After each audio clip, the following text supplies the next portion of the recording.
नमस्कार, मी लतिका निंबाळकर. माझ्या चॅनलवरती तुमचं स्वागत आहे.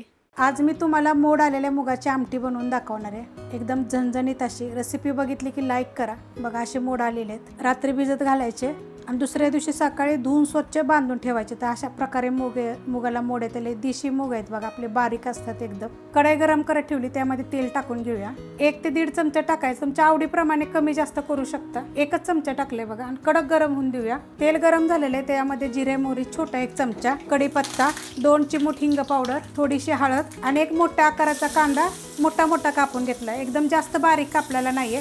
आता हा कांदा आपण चांगला भाजून घेऊया. कांदा भाजलेला आहे. ह्याच्यामध्ये बघा 1 गड्डी लसूण आहे, थोडंसं सुक्कं खोबरं, आलं आणि कोथिंबीर मी ही कुटून घेतलेलं आहे खलबत्त्यामध्ये. तुम्ही मिक्सरला आबडधोबड केलं तरी चालेल, पण एकदम बारीक पेस्ट करू नका. आता हे थोडंसं परतून घेऊया आपण. मिनिटभर परतलेलं आहे. आता ह्याच्यामध्ये 1 बारीक आकाराचं टमाटर बघा कापून घेतलेलं आहे. आता हे 1 मिनिटभर आपण परतून घेऊया. टमाटर सॉफ्ट झालेलं आहे. आता गॅस बारीक करायचा. हे सगळं आपण मीडियम गॅसवर केलं होतं. तर ह्याच्यामध्ये बघा कोल्हापुरी मसाला आपला 1.5 चमचा टाकायचा, अर्धा चमचा गरम मसाला पावडर. आता हे चांगलं परतून घेऊया आपण या मसाल्यामध्ये बघा परतून घेतलेले आहे. त्याच्यामध्ये आपले मोड आलेले मूग टाकायचे आणि ह्याच्यामध्ये चवीनुसार मीठ आणि हे सगळं मसाल्यामध्ये पहिलं मूग 1 मिनिटभर असं चांगलं परतून घेऊया आपण.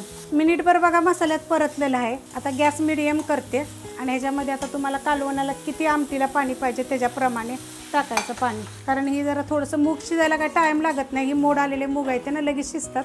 1.5 ग्लास ओतलंय बघा पाणी मी. आता हे आपण मिडियम गॅसवर शिजून देऊया. कालवण बघा उकळलेलं आहे. आता शिजायला बघा 5 ते 7 मिनिटच लागेल. आमटी बघा आपली झालेली आहे मोड आलेल्या मुगाची. मस्त अशी झाली आहे बघा. अशा पद्धतीत करायची. 1 नंबर चवीला लागते. जर तुम्हाला रेसिपी जर आवडली तर लाईक करा, सबस्क्राईब करा, कमेंट करा आणि शेअर बी करा.